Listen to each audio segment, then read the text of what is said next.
Ready for the earthquake coming to Chicago? The NFC North is shaking at what the Bears are preparing. And this is just the beginning. First bombshell, a 340-pound monster could arrive in the second round to destroy offenses. Do you think the defensive line is ready to be the most lethal in the league? Second alert, the future of our QB is at stake with an extension that needs to be closed now. Or would you prefer to see Caleb Williams eating grass AGAI? And third revelation, a hidden gem from Illinois that no one expects, but could turn our offense around. Do you want to find out who it is in W8 we need them? Buckle up, fans. This isn't just a draft. It's the master plan to dominate 2025. Subscribe now, and don't miss a second. The Chicago Bears defense could be on the verge of delivering a devastating blow to the rest of the NFC North. Let me tell you, what's happening at Hollis Hall is something that's going to completely change the defensive landscape of this team. Who would have thought that after signing Grady Jarrett, we'd still be looking for more power on the defensive line? I'm telling you this, Ryan Poles knows exactly what he's doing. Kenneth Grant from Michigan is on the Bears' radar as a potential second-round pick. And you know what? This could be the masterstroke we need to turn our defense into a truly dominant unit. We're talking about a 6'3", 339-pound monster who has proven to be a nightmare for offensive lines in the NCAA. Can you imagine what it means to have a defensive tackle who recorded 6.5 sacks? 69.5 total tackles, and 3 forced fumbles during his college career? I ask you, isn't this exactly what we need to complement Jarrett and allow Gervin Dexter more freedom to attack the quarterback? Pro Football Focus gives Grant a 9.4 rating in pass rush effectiveness and an impressive 87.5 against the run. I think these stats speak for themselves.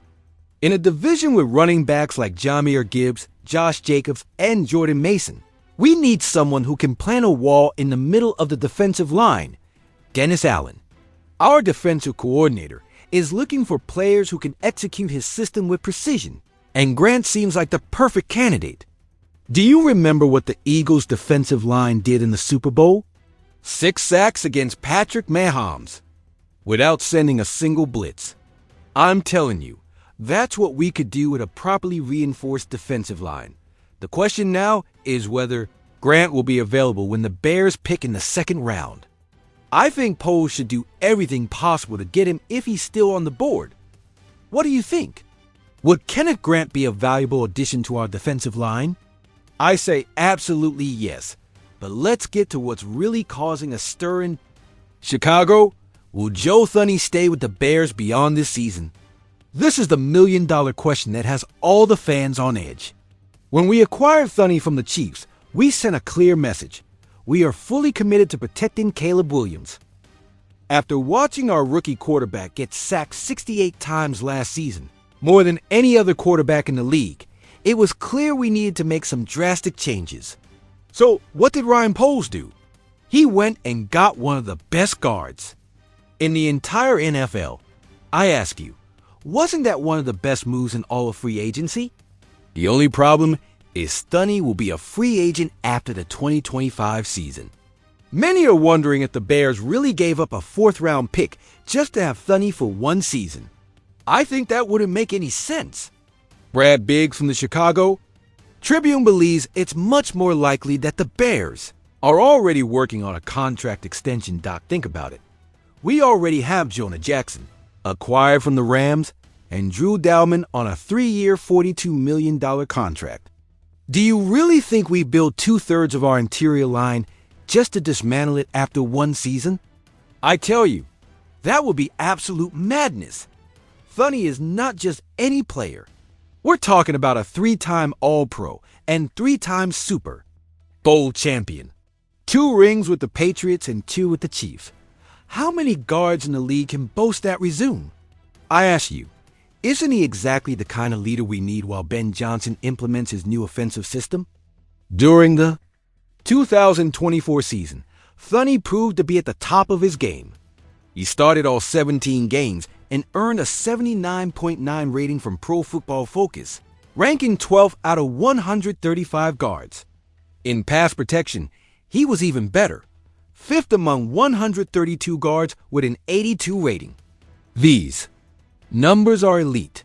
There's no other way to describe them. If we really want to build a solid foundation around Caleb Williams, keeping Thunny beyond this season isn't an option, it's a necessity. I believe we'll see some moves on this front soon.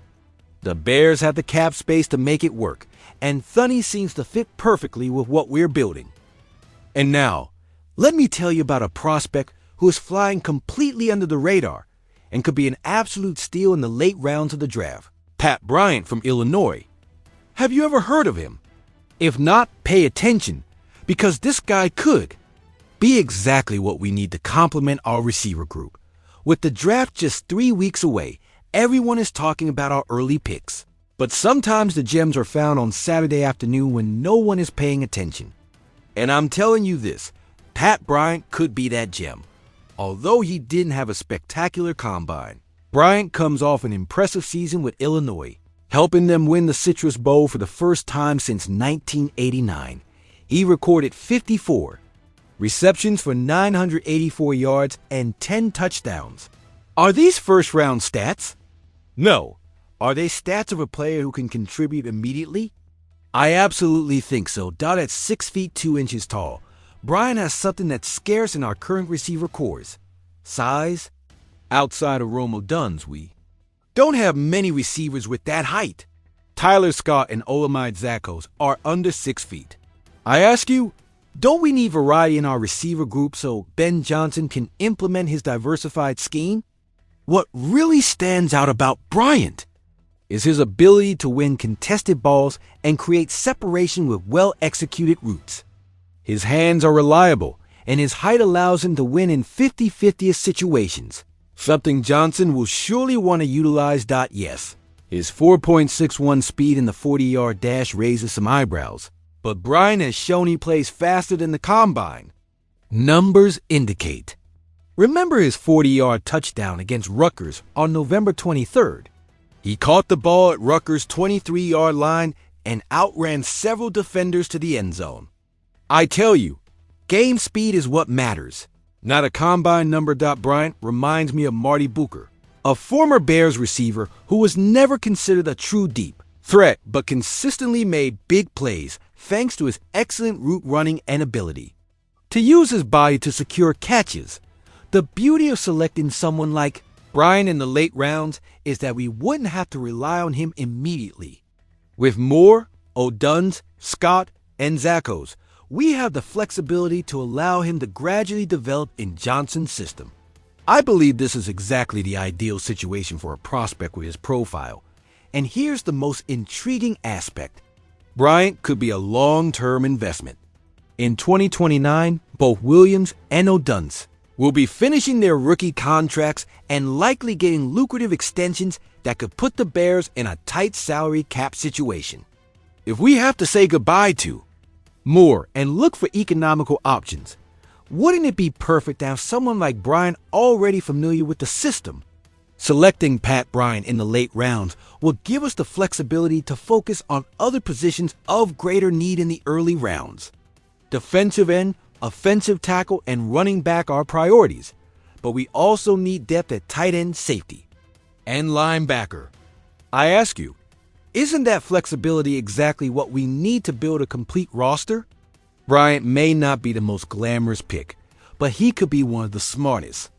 His proven ability in route running, pass catching, and blocking and running plays makes him a perfect complement to the offense Johnson is implementing. So, summing up these 3 crucial news items for the future of the Bears, we have Kenneth Grant as a potential defensive anchor who could transform our front line, Joe Thunny possibly signing an extension that would solidify our interior protection for Caleb Williams, and Pat Bryant as a potential hidden gem in the late rounds who could give our offense the versatility it needs. What would it mean for our 2025 aspirations to have a dominant defensive tackle like Grant? I believe we could be talking about a top 5 defense in the NFL. If this pick works out as we hope, how much would our long-term outlook change if we managed to secure Thunny beyond this season? I tell you, it would be a fundamental step in establishing a winning culture around Caleb Williams. And finally, what value would there be in finding a reliable receiver like Brian in the late rounds? I believe these are exactly the types of picks that turn good teams into Super Bowl contenders. The direction the Bears are taking has me extremely excited for the 2025 season. Ryan Poles is methodically building a team that can compete not just in the present, but also in the future. Ben Johnson is installing an offensive system that will maximize Caleb Williams' talent. And Dennis Allen is assembling a defense that can dominate the best offenses in the league.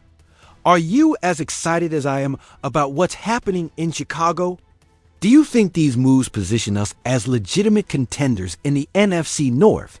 Or do you think we still need something to compete with the Lions and Packers? Now, I want to hear your thoughts on these 3 news items. What do you think about the possibility of selecting Kenneth Grant in the second round? Do you think Joe Thuney will sign an extension with the Bears? Are you intrigued by Pat Bryant as a late-round pick? Let me know your thoughts in the comments. And don't forget to like this video if you found this information valuable. If you're not subscribed to the channel yet, what are you waiting for? We are the most passionate Chicago Bears family on YouTube, bringing you the latest news, analysis, and opinions about our favorite team. Remember, we're in this roller coaster ride of being Bears fans together, through the good and the bad. Bear down, Chicago Bears.